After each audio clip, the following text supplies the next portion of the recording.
taking a critical look at the gaming news of the week. This is Augmented Reality, presented by the Triple S League. Hello, everybody. Welcome to the Augmented Reality Podcast, your source for news, leaks, insights, and other things about games and the gaming industry for January 15th, 2020. This is the Wednesday edition of the show. Sorry for that short delay getting started there. We had a minor technical issue where Cyb couldn't hear me, and of course, if that's happening during the podcast, that's going to be a big problem. Now, when I can't hear Cyb, that's fine, typically, but anyway. I'm here as always with Cybsidian. How you doing, sir? Hello. And yeah. Ha. So funny. If you're listening live, please do say hello in the live chat today. Send us your questions and comments there as well. There's actually quite a conversation that's been going on there for quite a while here. So we will read and respond to as many as we can throughout the podcast. As many of your questions and comments there. We're going to talk about some stuff that was on our Discord server today. So yeah, stick around. Should be a good discussion today. And don't forget to slam that like button. It likes it rough. And it tells us and YouTube that you appreciate this content. If you're listening after the fact on one of the audio-only platforms, we're glad you're here as well. We appreciate your likes and follows. It does take us a day or two to get the podcast up to the audio platforms. I'm a little behind on that, so I apologize if there's anyone out there who listens on there that, it doesn't have the latest episode yet. Trying to get back on track with those, but it's one of those things that just gets pushed back on the priority list from time to time. So anyway, the best place to listen is, of course, right here on the Triple S League YouTube channel, where in addition to the podcast, you'll find all kinds of other content as well. So lots of talk in the chat about this whole speculation about Cyberpunk 2077 being delayed. And the first thing I want to say is that there's just definitely, at this point, no evidence of it being delayed, and yet the rumors are spinning out there. The rumors are building, and so somebody reached out to me and they were like, "Hey, what have you heard about the game being delayed?" And I'm like, "It's not." And they're like, "Oh, well, my sources say that it is." Now, this is not somebody we normally communicate with, or work with in any capacity. Then I'm like, "Why do you think that it's being delayed?" Well, so-and-so at publication X, and then so-and-so at publication other X, because I don't want to give any identifiers, said that they think it's being delayed because there's no news. And there's been no announcement of new news coming. So I'm like, so hang on.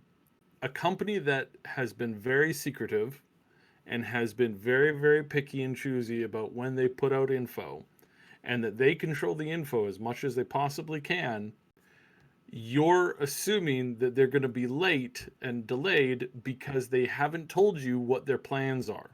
Yes. So let me get this right. You at your big fancy office and your big swanky publication haven't been informed of anything that's going on. Therefore, it's assumed that nothing's going on and the thing is being canceled because you haven't been informed as to what's going on. Yes, that's the reasoning. Well, I just told there's just a leap in logic. I told Ash I wouldn't get too aggressive today, but the absolute gall to sit there and say that. They haven't informed me about what's going on, therefore I can assume exactly what's going on. Have you thought sense? Yeah, sure. I mean, have you thought that either A, there's a couple of scenarios that answer this question. A, you haven't been informed as to what's going on because nobody likes you. I mean, that's probably my first go-to. I would just radically assume that. Or they're just not telling anybody what's going on, and it's going to be get this, surprise. A surprise. What are you talking about? There's no way. I mean, CD Projekt Red never does that. I mean, I don't know what you're talking about, Cyb. Oh my goodness. They never do that. Beep. Yeah. That's not even the worst reasoning that I've heard. I mean, I guess it is kind of a lot of other things. Yeah, and I want to follow it up by saying there's 100% a chance of delay. There always is. Of course, yes.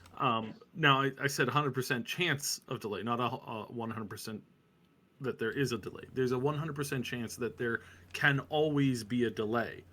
If a meteor takes out the local power grid for the next 3 months, that's going to cause a delay. If there's a massive government changeover in their country, that can cause a delay. If somebody pulls out the wrong plug on a machine while it's causing a backup, and that causes a whole bunch of other things, that is possible for a delay. If there's a flood, which this has actually happened before numerous times. If there's a fire, also something that's happened every once in a while, then yes, obviously those things can cause delays. And so you never want to guarantee that, well, there's not a delay. Now, is there potential for a delay in like the pipeline of the process? And to that, I would say there's always a good chance of it. Not a good chance of it. There's always a possibility of it. So when you're taking the modules that everybody's been working on and you're slowly piecing them together as you're getting ready for launch, sometimes you encounter something that just doesn't fit. The code just doesn't work. It causes a big problem, and then suddenly you're left with like a massive problem that you're scrambling to figure out how or what's going on. Now this can be obviously in most cases like this it's pretty easy to iron out over a day or two. But in some cases it's deep into the core programming and somebody made a huge slip up, right? Again, this has happened. This typically does not happen with triple A developers. So companies that have a big streamlining process, they have ways of guaranteeing that this stuff doesn't happen. Is it possible that it happens from time to time? I suppose so, that it's in the realm of generalized possibility, but this would be the same possibility that every game suffers as a potentially like not getting, hitting its date because of a number of different issues. And you don't see this typically causing a delay this close to launch. Typically, without there being some kind of like news from the company would be like, "Oh no, this is." Well, it would seem like if the that. problem was that serious, it's something that they would have discovered by now. They have had, and that's what I'm saying. It's like these are things that are, of course, it's possible, but it's the same possible that everything is under. There's nothing unique in the situation where you can look at CDPR and say, "Oh yeah, they're definitely delaying the game." Like, what's your reasoning for that? What's your logic for that? They have absolutely none. It's guesswork. It's guesswork mostly based on the idea or the concept that I'm not hearing anything, therefore it's canceled or it's delayed or something like that. We hear this all the time from people, and some of this stuff is like, well, they're not showing up at this at this location or that location or this event or that event. It's like they don't have the resources and time to hit every single event. Like, they just don't. And there's a lot of companies that do that. Also, the space is limited at some of these events, and you can't always guarantee that you can get in because they only have room for 12 or 13 12 or 15 or 20 big developers. That's the limitation on show floor. So because you haven't been able to like guarantee that you actually have something to show, and you go to like see if you can get in and they just are flat out of space, that doesn't mean anything either. That just means that they're not going to that. Maybe they didn't have anybody in the local area that could team lead it. Maybe the people that they have flying around to do team leads and stuff like that, maybe they weren't simply available because they were doing another event that happened to be clashing. This stuff happens all the time. And again, making an assumption that just because they're not at an event that you expect them to show up at doesn't mean that they're doesn't mean anything other than it just didn't work out. Like that's the first go-to for why most companies don't show up at certain events, which leads me into what I want to talk about E3 and a couple of rumors that we have flying around there. So all right. Well, before we get make into sure I mention that, because Any questions on as to this? Like, if anybody has any questions, I will try to like go through it as poignantly as I can, to kind of give some general ideas. January is not typically a big news month, especially not the first half of the month. I mean, that's just.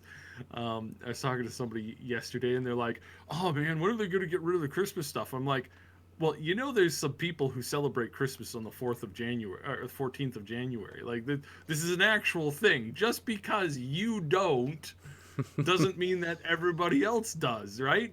Or doesn't as well. It's like it's kind of like that. It's like, yes, of course, the Christmas stuff is still around here and there, and some people, myself included, I don't get rid of the Christmas stuff until it gets close to Valentine's Day, just because January is a really crappy month, and I need some level of like, hey, look at the pretty thing. That's just what I would, that's just what I enjoy personally. So, All right, yeah. I'm going to go through some of the chat comments here that we've been getting. Somnolence says lack of information leads to speculation. Absolutely. People want to fill that hole with something. Don't take that out of but context. and as a journalist, some people are told that they have to do that. If there's no news, they have to make up the news. So one of the ways that you make up news is you speculate, and the problem with that is that people don't often like actually clarify that it is speculation, and that's where we run into some. Well, the other thing I've been seeing, I've been reading articles and blog posts about, well, okay, the Final Fantasy VII remake got delayed, and now people are wondering about Cyberpunk, if that's going to get delayed. I'm like, what's the connection there? There's no connection there. Oh, God, as Steal Your Gun says, these are just worried journalists trying to get that daily bread. I get they've got a job to do, but I mean, there's got to be other things they can write about, I think. Yeah. Let's see here. Notional says, well, Max... Oh, yeah, because of Max Darrett in the chat saying, lamenting if the possibility of it getting delayed. Notional says, well, Max, if it gets delayed, then there's only a billion other games coming out at the same time you can play.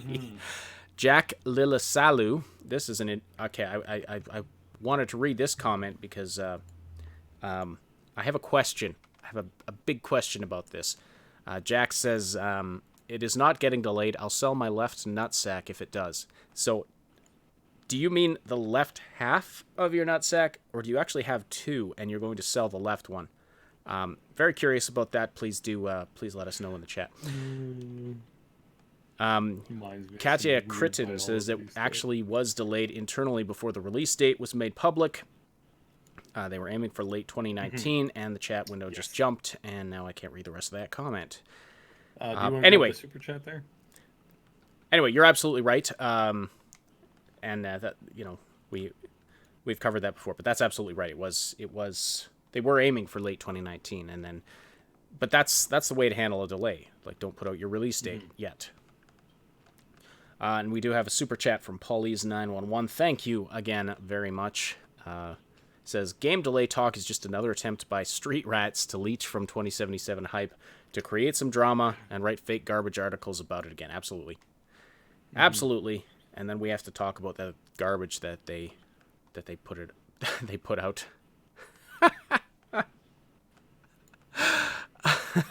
Oh man, Max.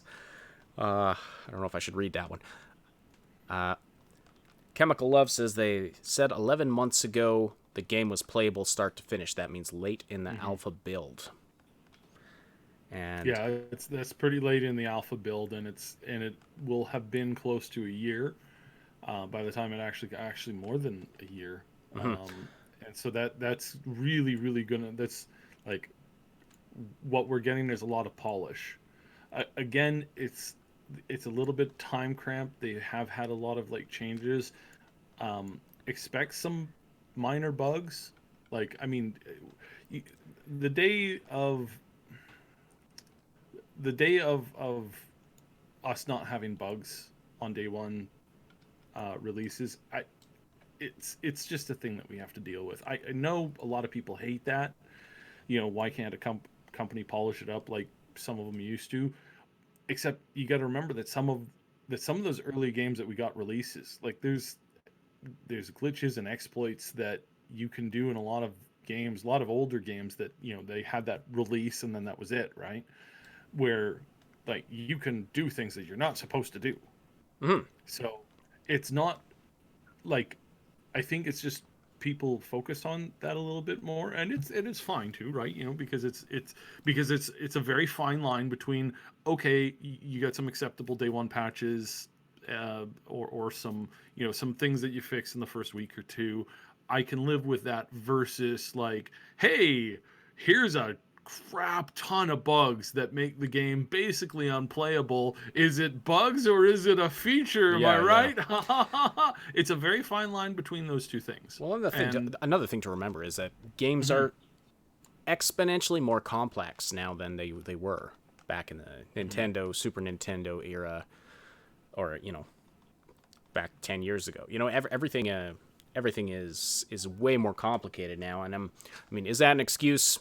Well, no, but you can have a fairly thorough testing cycle within your company, and still you're gonna probably encounter bugs on day one that just weren't accounted for, nobody found, but suddenly you've got way, way, way more people playing your game. Some of them are gonna find stuff. Some of them are gonna do things you didn't expect or anticipate, and that maybe none of your testers did. But yeah, that's the real difference. Is that, like, are we talking about game-breaking bugs, or are we talking about, oh, there was a little, there's a little glitch here or there? yeah. Like, I think it was Greedfall. I was playing, and there really weren't. I barely encountered any bugs in that game, except like I randomly I ran into a turkey that was just not moving, and it was standing T-posed. It looked really funny. And yeah, it was kind of immersion breaking for a moment, but it's not a game breaking thing, right? So you just report that, and then hopefully they fix it, kind of a thing. Is it a bug Yeah. or a feature, says Polly's 911. Bethesda's answer: yes, no, we don't know. Sure, whatever. All right. Anything more to say about that, about Cyberpunk then? Oh, the other thing I wanted to say, to keep in mind, is that the CD Projekt Red folks were all on vacation, or most of them were on vacation, and they're just getting back to work, a lot of them. So expect things to ramp up, but yeah, there's no need to interpret their radio silence right now as that fact that there's a problem. In fact, the fact that they're all able to take a nice vacation over the Christmas holiday kind of a thing is a good sign that the game's on track, the marketing's on Yeah, no, track. like, I can't emphasize enough. That is an extremely good sign. When they have, when they're sitting there going, yeah, everybody can take off a fair amount of time, and there's only a small skeleton crew like holding stuff down. They are not panicking. Everything's on track. Everything's moving fine. Because again, it's not that people were given, like, Christmas Day and the Christmas Eve, Christmas Day, and Boxing Day, right? It's not that they just got those 3 days and that was it. It's that most of them were given, hey, take the whole week or two off, go see your family, because you got to remember, a lot of these people live quite a distance, in a lot of cases across the ocean, right? And so there's a lot of people who traveled, got home, spent a week and a half at home, and then traveled back. You don't do that when you're in big trouble. You're like, hey guys, we're gonna have to push this, and you're gonna have to take your vacation after April sometime. Like, that's typically what would happen if they were crunching. Again, they crunch and they work hard, and I know a lot of devs who they spend 16 hours at the office basically. Actually, I knew one dev who his office chair was this fancy recliner, like a living room recliner, and he would sit there working, and he would work about 16 hours a day. He had a blanket there that he would just pull over himself, recline the chair, go to sleep, wake up 6 hours, 7 hours later, get right back to work again. That's how that's crunch, right? And that's like the ultimate form of crunch in for a lot of people. And in this particular case, we don't see that being like there's always people who do that, but we don't see that this is a common, this isn't industry standard right now, or not industry, company standard right now. It's not. It just simply isn't. Yeah. So I think, yeah. Juan Simone Primera asks, "Hey guys, did you see the map that someone posted on Reddit? I caught a glimpse of it. It looks it looked like what was posted before. Like it's yeah. It's very similar. It's just a little bit more easier to see certain things. It's not. Yeah, but it's a picture of the same thing, right? It's a picture of the front of that book, the World of Cyberpunk 2077. Well, not the front. It's the like in the middle of the book. It's the pan image. What do you call those? Where it's the image on two sides of the page, Like a full spread. It's that thing. A double. Yeah. It's the full spread version, not the not just the outside one where it's taken from a clip of it. It's actually like expanded out. Okay, so it's larger. It's easier to see. Looks like the same map that we saw a few weeks ago, though. And I agree with your point, though, that it doesn't look small. Juan, I agree. As the Neon Arcade points out, shout out, it's not small at all. Plus, you add the Badlands onto that. Plus, you consider the vertical nature of the world. It's gonna be awesome. Chupacabra says, "Whoa, midweek Cyberpunk live stream? Say it ain't so. Hey, we're here every Wednesday. Hope you can join us regularly." And let's see. Kalenko says, "I prefer smaller, denser worlds instead of huge areas with barely any content or a lot of copy and paste stuff like Assassin's Creed Odyssey." Oh, we got or Origins, or is it Assassin's Creed. ACO? Could be either Origins or Odyssey, but it's probably Odyssey. Origins, I thought Origin, like, I really enjoyed the world in Origins, but I've been fascinated with ancient Egypt since I was very young.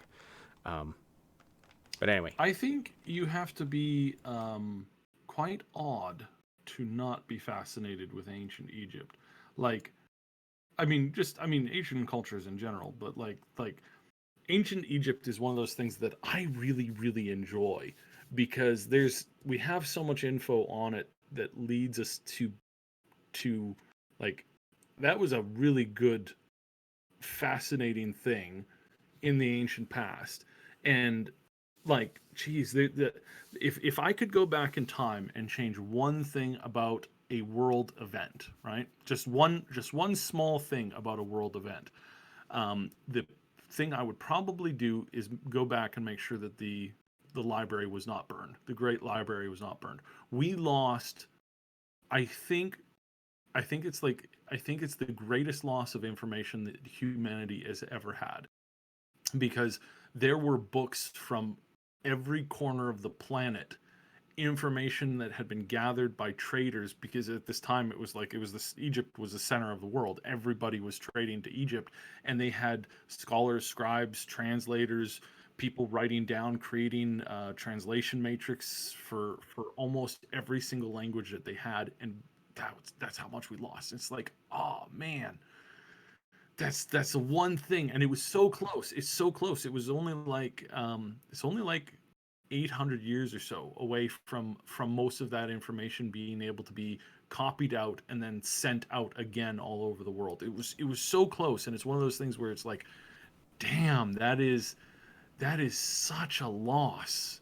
it's a tragic history, but it's so fascinating too, because the scraps that we have gotten out of there, like things like, somebody sketching the Antarctica, a couple hundred years before it was discovered, or almost potentially 1,000 years or more before it was discovered, or rediscovered. Like, that's huge. That's like, whoa, there's something going on here that's crazy to know. But there's this misconception that because they lacked technology, that ancient people weren't very intelligent.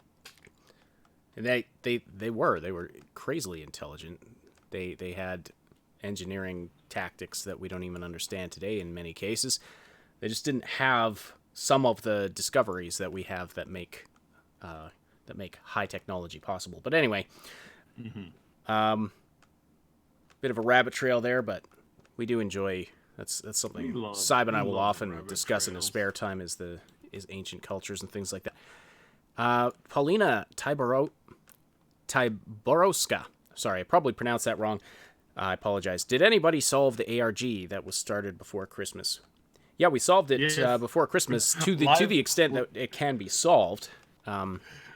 We solved it live on the podcast. If you go back to Yeah, well, it's not one of our regular podcasts. December It was 23rd. Yeah, it it was a wasn't live a stream. regular one. But if you go back there and you watch the last 45 minutes, that's where it all comes together. We walk you we go through it. It's solved. And when I say we, I mean us and the guests that we had on. Yeah, they did from most the- of it. They it was they the game walked us detectives we through- had. Yeah. Yeah. They walked us through how they had kind of solved it, and then the process too, and then you can follow the links there on that channel to actually see an in-depth, like, step-by-step. And I believe the wiki has been updated. I forgot to check this last week. I've been a little busy, but yeah, there's some stuff on the Wikipedia that covers what happened there. So again, go back to that episode, follow the links, and if you follow enough links through more links, you'll eventually get the whole thing. So, and we'll probably update that as soon as we can too. Yes. To clarify in the chat, yes, the Library of Alexandria is what Sab was talking about. Okay. I believe. Okay, yeah. Just to clarify for those coming in who are just joining us recently, no, there's no evidence that it's delayed, but the rumors are out there, so we wanted to address it. And speaking of rumors, we do have some more rumors we are going to discuss today, and we're putting it out there that these are rumors. Shouldn't take these as this is not any kind of inside info that we have. This is not any kind of obviously take this stuff with a grain of salt, but every now and then it's fun to sort of speculate about these kinds of things. So we're going to be talking a little bit about GTA 6, about Assassin's Creed, the next Assassin's Creed, and about potentially a new Prince of Persia game that sounds really cool. Do you want to do that first, or should we talk Xbox first? No, we'll talk about these because I can't reiterate enough. These are really speculative leaks, but it's and they're probably not true, but they are being talked about generally. So we're gonna talk about them, and we're not gonna say, hey, this is what's happening. We can't iterate enough. These are rumors that we've heard that are not confirmed, and I would just like to take a moment to actually kind of talk about the concept of them, and we'll just kind of speculate a little bit, but again, not confirmed whatsoever. There's a chance that one or two of these things are sort of correct, but some of it does appear to be just generally like interesting guesswork, which is kind of cool. So, or I mean, not kind of cool, which is obviously like probably not accurate, but it's still kind of cool to theorize on some of this stuff, especially the Prince of Persia thing, talking about ancient civilizations. This one's probably the most interesting. It's definitely a concept that I think that if it's not going on, somebody should really look into this. And that is that the next Prince of Persia game will take place in a dystopian alternate version of Babylon. Now, the leak seems to indicate that it's like in the future, or at least like in the future of where Babylon was. And if you had a modern day Babylon with like as like a dystopia, that would just be like, gosh, that's one of the things I sit back and I look at that and I go, that would be a fun game. I would legitimately want to play that. Like this is probably this is brilliant. Like get me this. This is cool. I like this idea. I like this concept. This is amazing. I really want this right now. This is a brilliant idea to do. Like seriously, no joke. I'm genuinely like stoked that this could be a thing, and that's one of the reasons why I wanted to talk about it, because gosh, a dystopian Babylon. We often think of dystopia as a future thing. Yeah, it typically could it's be explored as a future genre, Yeah. or sometimes present day. We don't often see like ancient dystopia alternate futures that actually take place in the past, kind of a time frame. So yeah, that's, even though I mean you could argue there've definitely been some dystopian type societies and points in history. but I mean, I still think that this is bloody brilliant. Like I know that it might not necessarily be exactly as, but it's like it's close enough that makes me scratch my head and go, yeah, no, that's something that I could that's something I could get behind. Like seriously.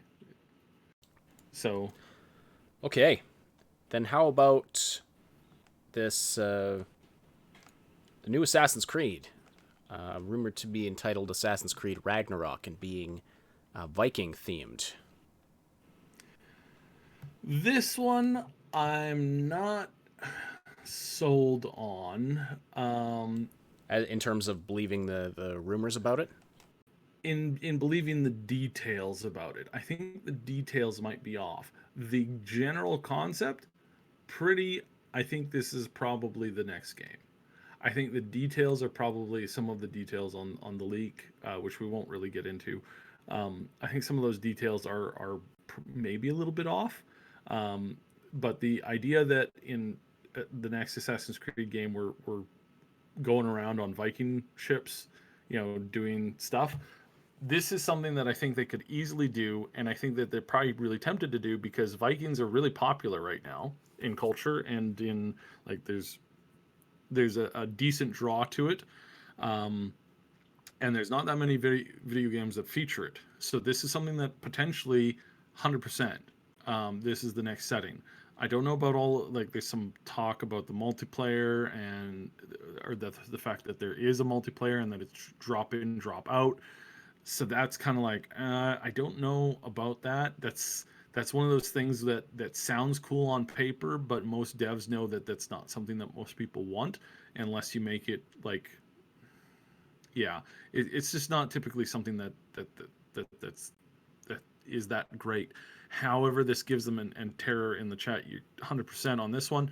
It gives them the ability to bring back some of that Black Flag gameplay, and including the ocean a little bit more, giving you some more like travel points, and it's something that the Assassin's Creed game does very well, or has done very well in the past. I think with the upgrade, and again, this might be another year or two out, but I think this is a really good idea, and this sounds really solid to me.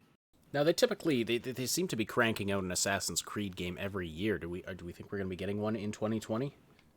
Well, they were up until this like latest kind of crash thing that happened with them, and the fact that they took a lot of their projects back to the drawing board and said, yeah, we way overshot this. This is not good. We really screwed the pooch on this one, which they did 100%. Like they genuinely nearly sunk their company. Like that's what's been going on here, and it was not good. And now hopefully they're back on track and everything is kind of headed in the right direction now.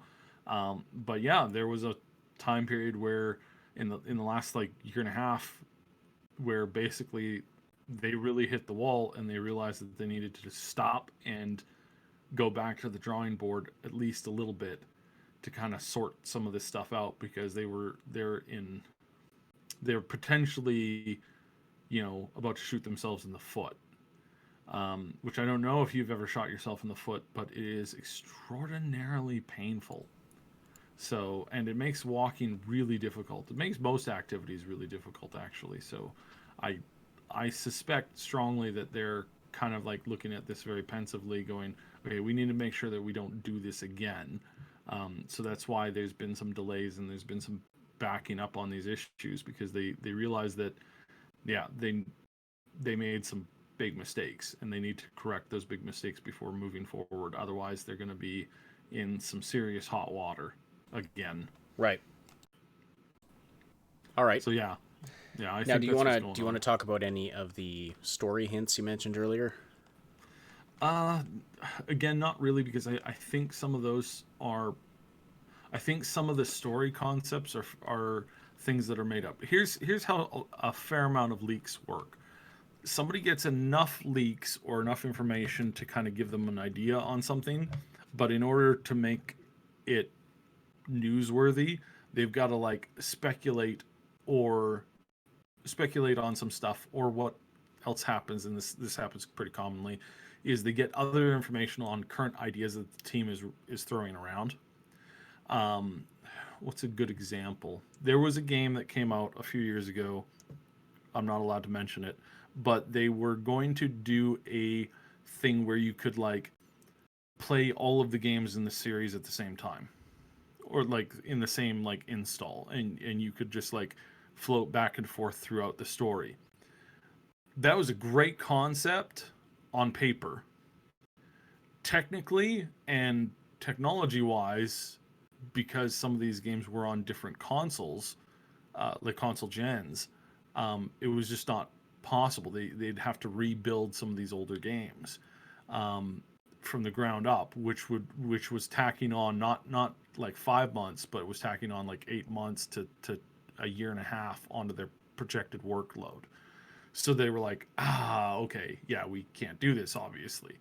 Um, so that's one of those things where it's like you hear some info, you assume, or you make the leap, going, oh, this is what they're doing, this is great, and turns out not really great, not really what they want to do, and not really what needs to be done.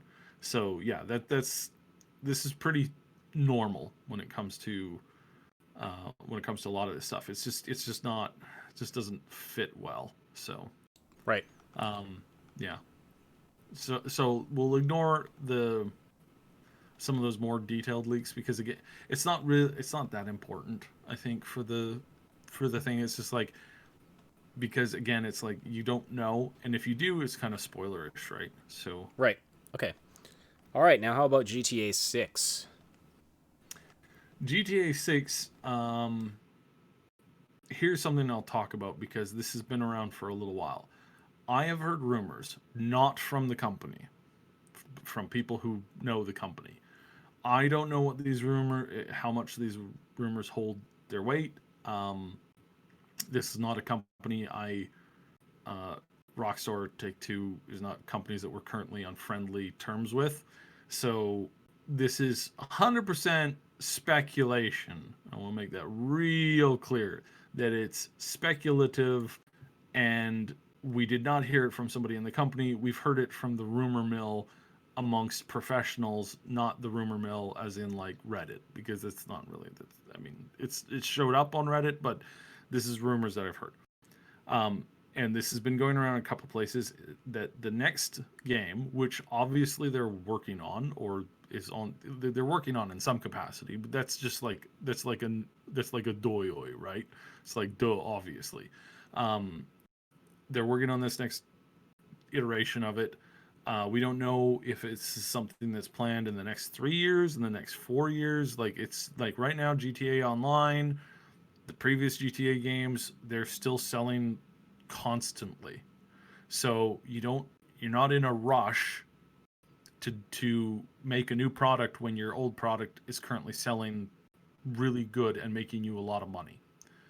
So obviously they're going to take their time on this one. There's zero rush, because again, for people who hate that there's been a big gap between the releases on this one, there is zero reason for them to rush at all.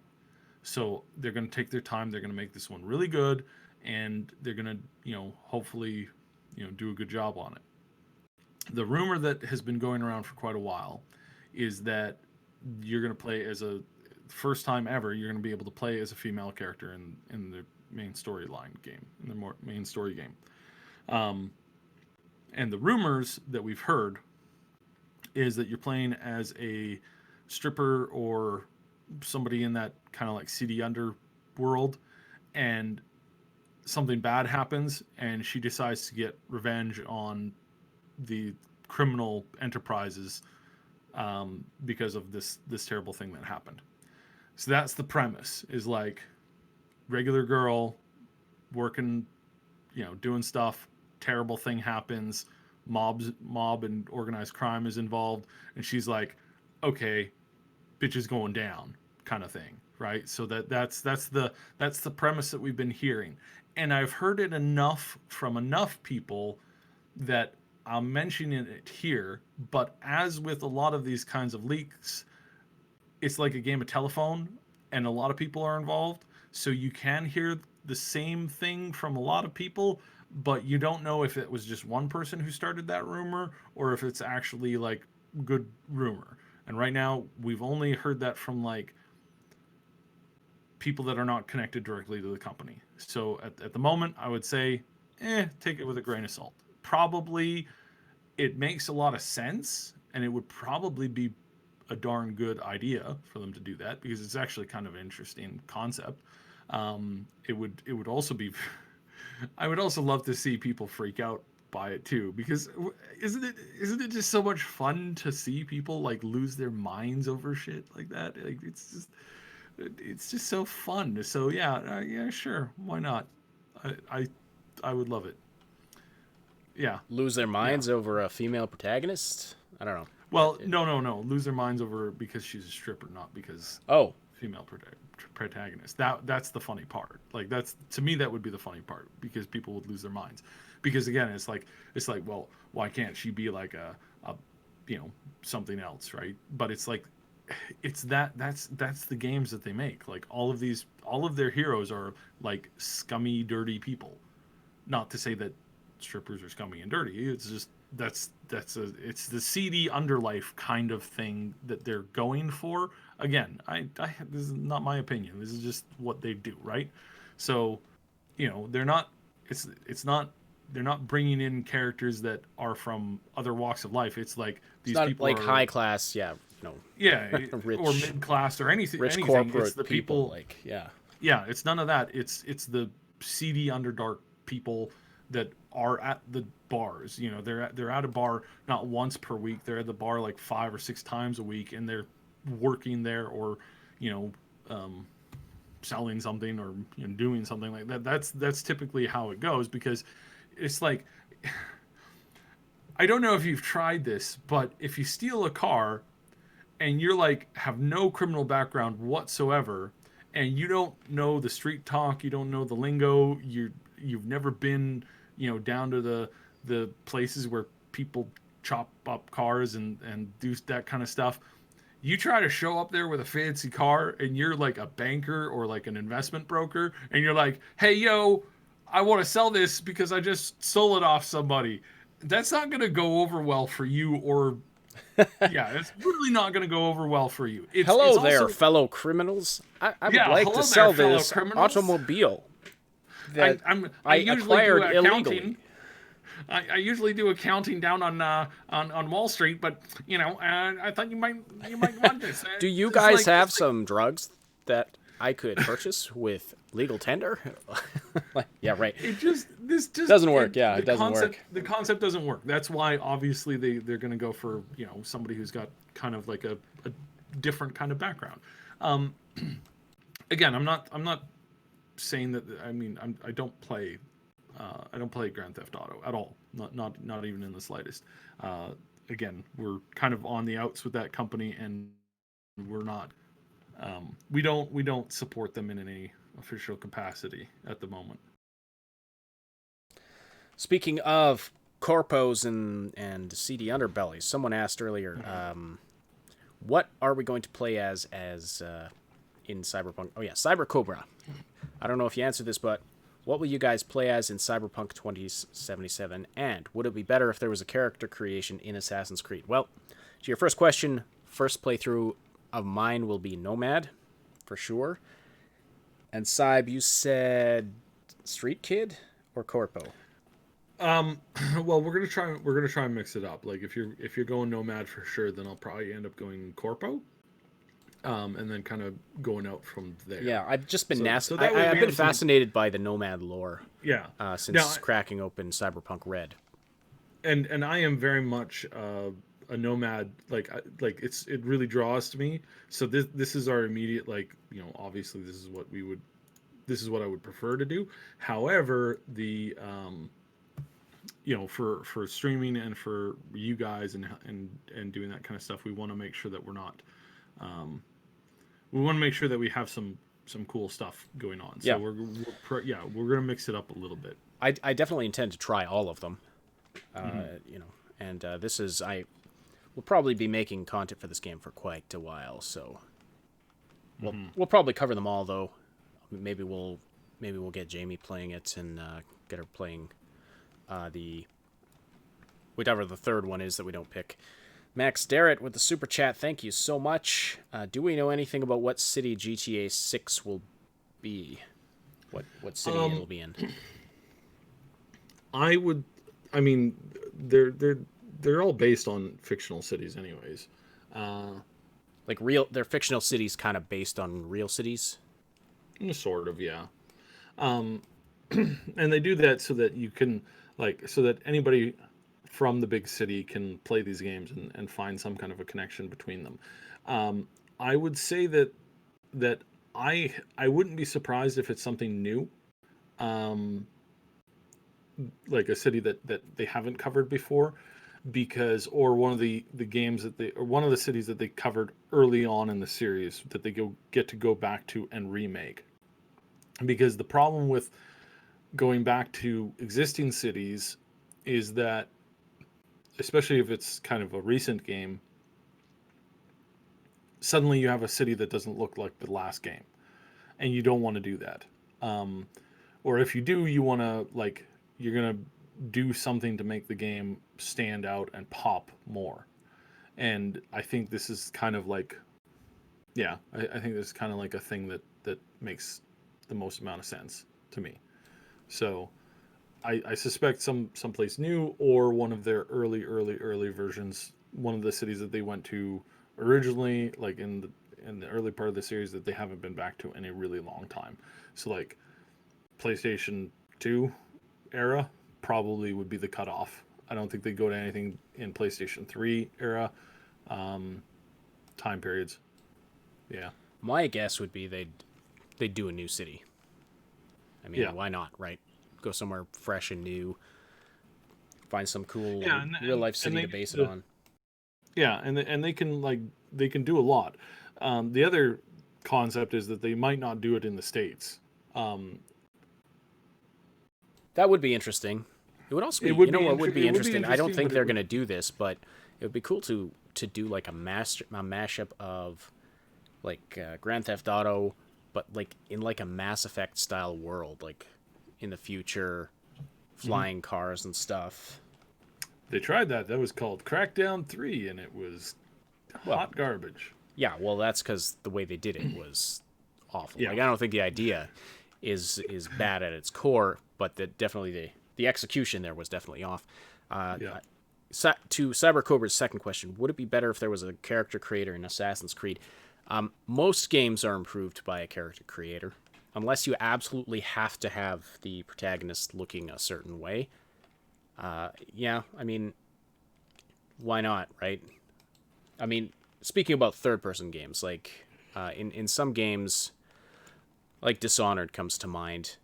Some games you have established characters. You want established characters, that have an appearance or a specific appearance, and there's really no point in doing character creation because they're first person, and we've had that conversation about Cyberpunk as well. But like in an RPG, and especially there was a bit of a discussion about, is Assassin's Creed an RPG?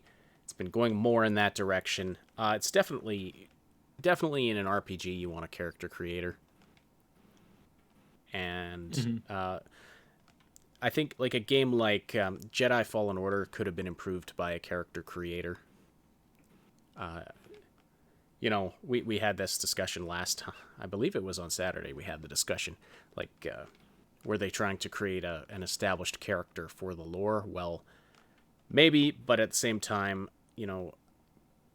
to be able to have your choice of what your character looks like, the gender, and the race of alien that you want to be.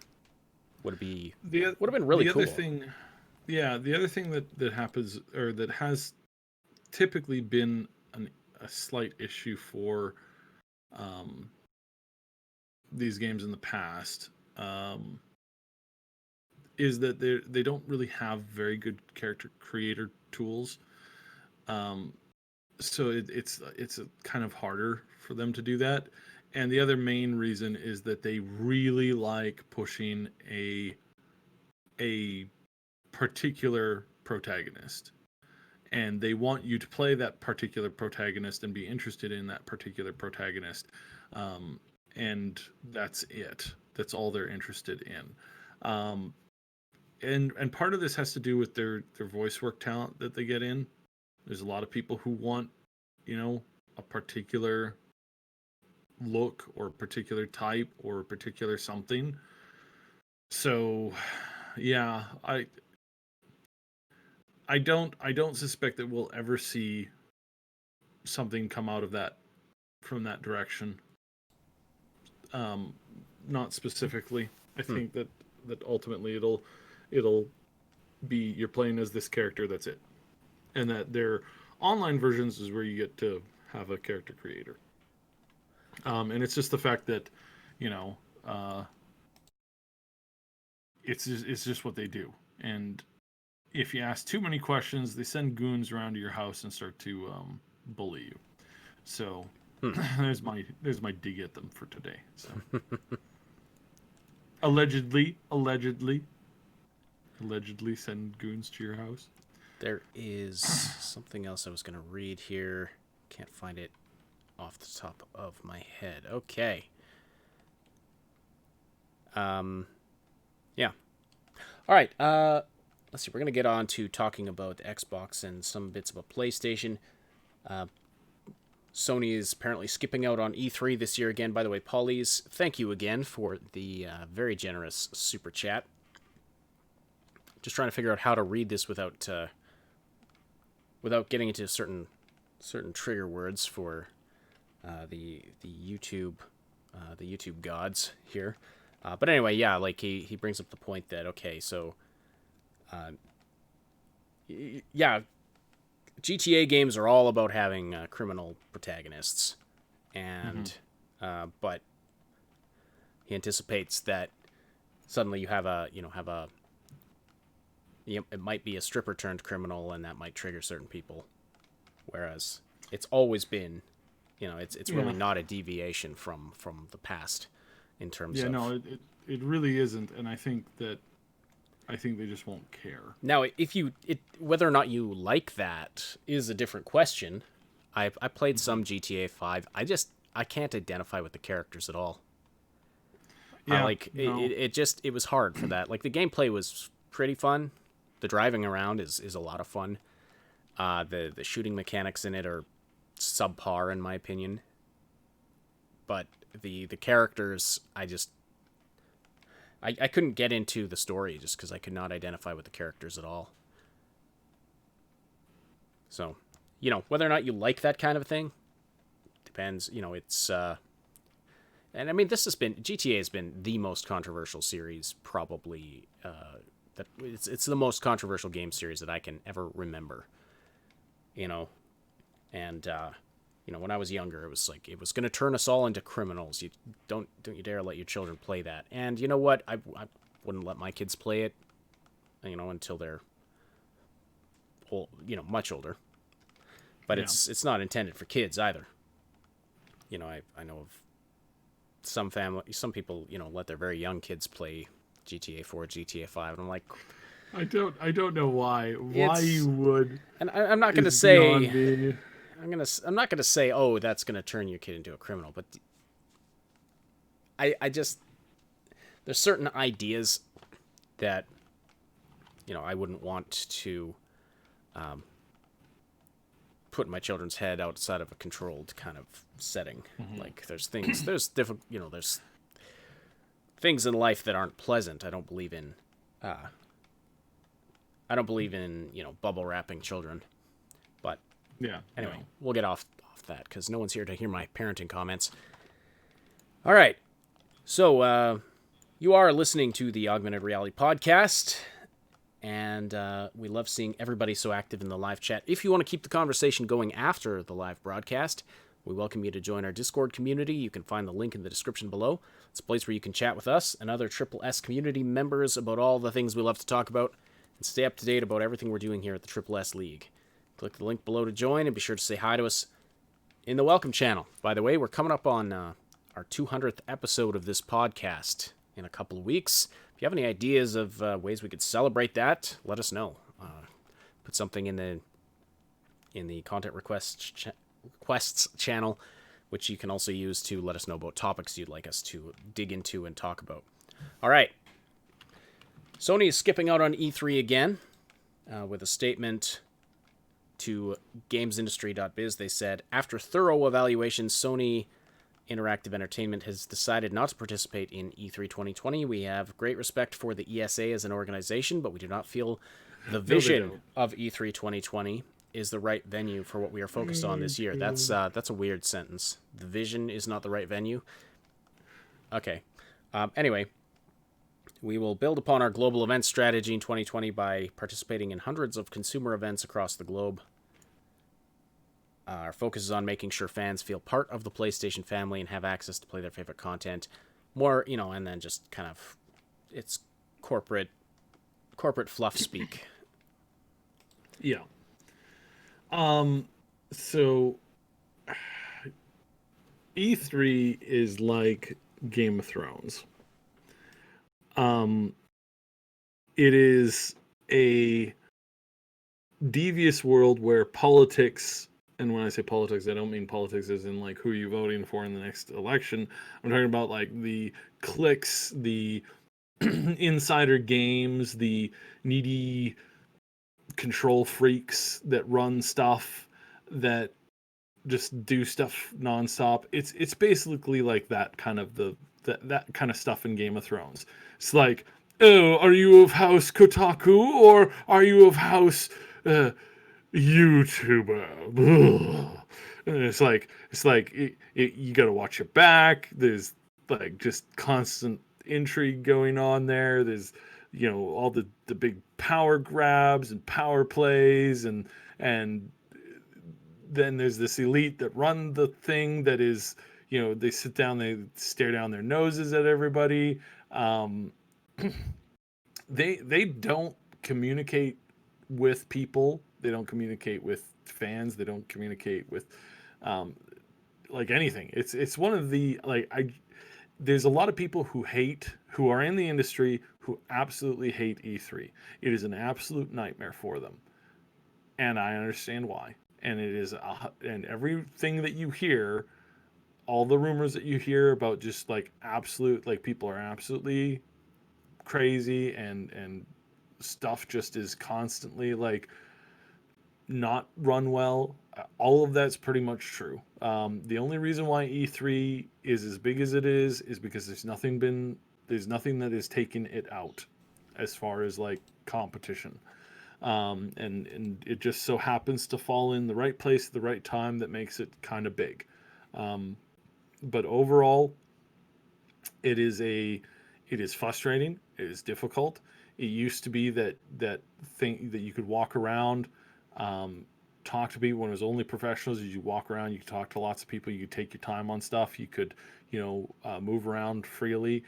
Not the case since they started letting in the public. And instead of like finding ways to integrate the public in a healthy way, they simply just don't. They just push the public into the places, and it's really terrible. Is just generally it's just not a fun place. It's not a cool place. It's very frustrating. It's very difficult. It's hard moving around. I think they could have just made it easier for people to get in if they were connected with something. But just overall, it's been so poorly led for a long while now that it's meh. The only reason why Microsoft keeps going to it now is that because Sony has pulled out, and they can run more of the conversation. They get more screen time, they get more people writing articles about their stuff. So that's why some companies are putting up with it. This is why some people put up with it, is because they can do stuff, and there's Bethesda, they have their own thing at a different place, and the reason why they do that there is because it happens to work, and it happens to work well with it, just timing and location wise and all that kind of stuff. That's basically about it. And until there's some ways that this stuff can be improved, we're kind of in this middle place where, like, E3 is not going to go away until something can replace it, but it's really hard for something to replace it. And the problems that have been plaguing the E3 for such a long time are now problems that are starting to show up in some of these other events, in some of these other places, and yeah, and so it's not like these are common problems within the industry, and they're not really like isolated problems. So Right. Yeah, for a while there, it was looking like the Game Awards was going to take a big chunk out of E3, but then there was a pretty disappointing showing this year. Again, just no gameplay, just all... It was just watching a series of ads mostly, and I mean, who wants that? mm-hmm. Right. So yeah, anyway, so Sony is... I mean, it's still a big move for Sony to be pulling out a second year in a row. it's They just must- because they are the big dogs, so they don't have to attend if they don't want to, and that's where they're gonna that's where Sony's gonna end up putting themselves into a trap. This is where Sony will fall. Trust me, Sony's gonna fall, and they're gonna fall hard at some point. Might not be this year, might be in a few years, but right now they are alienating a lot of developers. They're alienating a lot of companies. They're not showing respect to people that they once respected greatly. There's a lot of stuff that's going on with Sony that's causing massive, massive problems. And I don't say that happily. I hope that they turn it around, but right now they're kind of getting high on themselves. We saw the exact same thing happen with Microsoft. The exact same thing happened with Microsoft, and look at where that got them. I mean, they almost sold out. They almost cashed out and walked away from gaming. That's how close they were to this isn't working. And what they discovered is that the people that they had in charge were just not. I mean, the people that they had in charge were not gamers. They were not good business people, and they were not cutting edge technologists either. They were a bunch of idiots who didn't know anything about anything. And again, I'm shocked that they got as far as they did. I'm shocked that they got as much jobs as they got. I do not understand how people can fail upward. What did you do? I bankrupted 5 companies. Done, sir. You are hired. It's like, how, why? How and why? This makes no sense whatsoever. This is absolutely mental. Oh, okay, yeah, sure. That's a good idea. Good Lord. It's just so stupid. It's anyways, they got good people in there now, and Microsoft is taking advantage of this. Microsoft is basically saying that they're ending the generation war. With the newest lineup of Xboxes, we're not going to be getting another brand new explosive this is Xbox 10 and it's going to be they're not doing that anymore because they don't need to. What they've discovered is that people play games, and that they like to play all of their games in their collection, and that sometimes they play really old games. And so Xbox is doing some interesting things with the way that they're approaching the system right now, and they're not playing the tug and war. Yeah. I can't remember. Tug of War? Tug of War. Thank you. They're not playing Tug of War anymore. I forgot Tug of War? Okay. Anyway, continue. Yeah, well, but they're not playing that game with Sony anymore. They're focusing on what do our users want, What do they need? What can we do to provide them with those things? That is what Microsoft has been asking. And this is really big. This is really, really big. This potentially is massive and huge, and it's like, wow, cool. So I what like does this that idea. mean that they're potentially ending console generations? How would that work exactly? Um, Because you have games that are like you have minimum when you're matching the game to the console. You know, you have certain requirements, and so you have this. that's where I think that's where so they're realizing that not everybody wants a streaming service, but what they've realized is that they can give you a streaming service for some games sometimes when your current machine can't run it as good as you want it to. And then people will just upgrade their Xbox whenever they can or whenever they want to. And that seems to be the strategy that they're employing now, which is interesting. Um, it's very interesting. So if a game releases, if a new game like okay, so their new Halo game that's coming out end of this year, That one obviously is going to be on the new Xbox because right? it's not going to be able to run on the older Xboxes. Um, So there may be a that we know minimum of. So requirement for the game, yeah, but for there's going to some be a for some variety games. of consoles that you can play it on, Yeah. kind of thing. Well, yeah, that's kind of what they're going for. Basically, they're not abandoning their older consoles. They're like, if you want to play new games on the current console, if you got a good enough streaming system that you can stream the game in, then that's going to be an option for you. If you want to just take your Xbox Game Pass and move over to your PC or your laptop, you can do that too.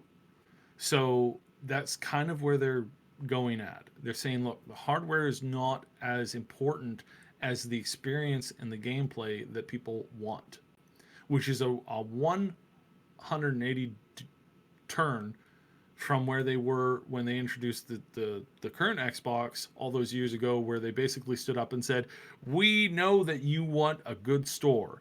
We know that you want a good library of games. We know that you want exclusives and that you want the ability to play with your friends and play games that you just want to play. We understand that you got all these things that you want to do. Well, we are ignoring that because screw you. What we're doing is we're creating a $500 DVD player. Yeah, everybody, this is the new home entertainment system. And also, it's going to have a camera that spies on you and constantly does things to your TV and to your Xbox whenever you say something casually. That was their thing. And that was their focus on the hardware. They had no games, they had no lineup, they had nothing interesting going on. Their store was a wreck. It got worse. That's what I mean by failing upwards. The idiots that were running Microsoft back then were absolute just had no clue on what they were doing. Why would you buy a $500 device so that you can stream Netflix and watch DVDs? Like, what are you smoking? Like good lord, it's just so stupid. And yet that was what they doubled down on. That was what they doubled down on until they were removed and replaced with people who are somewhat now seem to be very competent, because they say, what's the number one thing that gamers want? They want good games. Imagine that. What a shock. I would like to play a game. You would like to play a game? So we don't have games here. We have Netflix and DVDs. You pick one of those two things, and if you don't, well, you're going to be sorry. You're going to have to go to that PlayStation that has all those really cool exclusives that we don't have. You watch your manners, sir. It's like wow. The vapid stupidity was legendary somehow. I just it's just so bizarre. It's so bizarre. I still can't wrap my head around the stupidity of these people. I really, really can't. It just boggles my mind. Some days I was just shaking my head going, what? Why? I just don't get it. So yeah, no, that's. Well, I mean, things are looking up. But they're changing now. Yeah, they really are changing now, and it will be very, very interesting to see what's going on, to see how they build out from here. This is very interesting. Yeah. We'll All see right. where it goes. All right. With that, I believe we're about ready to wrap up the show. Do you have any final comments? News is gonna pick up probably sooner. Obviously sooner. Elden Ring has been confirmed at Taipei game show, or the conference show, whatever you want to call it. They're there, so we're gonna see some cool news out of that. And then for people who are thinking that CDPR is sitting on their laurels, no, they're not. They're not. They have stuff that is in the works. They're going to do it smartly, and shocker, it's going to be a surprise. You're not going to see it coming. They're not going to be like, okay, so guys, we're going to have a big news conference on the 23rd, and it's going to be huge, and we're going to talk about this, that, and the other thing. It's like, nah, there's going to be some cool. So yeah, it's going to be interesting. We're going to see where this goes. All right. Well, thank you so much, everybody, for tuning into the Augmented Reality podcast today. Thank you for the great conversation in the chat. Thank you for supporting this show by listening live or after the fact. Please don't forget to slam that like button before you leave. That really helps us out. That really tells YouTube that you appreciate this content. And if you're listening after the fact, leave comments below. You can subscribe to the channel, hit that notification bell. YouTube pays attention to all that stuff, and it helps us out a lot. Also, I want to extend a special thank you to our Patreon supporters and our channel members. Thank you all very much, our big damn heroes over on Patreon, and also our channel members, Jason Cropper, Mr. Paz Zernick, Jer Schultz, Game Notes, Night City Punk, and Terror K. If you're listening after the fact on SoundCloud, iTunes, Spotify, or any of the other platforms this podcast goes out to, we appreciate your interactions there as well. And don't forget, you can join the live show on Wednesdays and Saturdays, where you can interact with us and other listeners and be a part of the discussion. See the Discord server for exact times and schedule. The Augmented Reality podcast is a presentation of the Triple S League. Check out our YouTube channel for game guides, reviews, comedy, news updates, and tons more quality gaming content. My name is Asheninity. On behalf of Cyb, thank you all so much for listening, and we'll talk to you again very soon.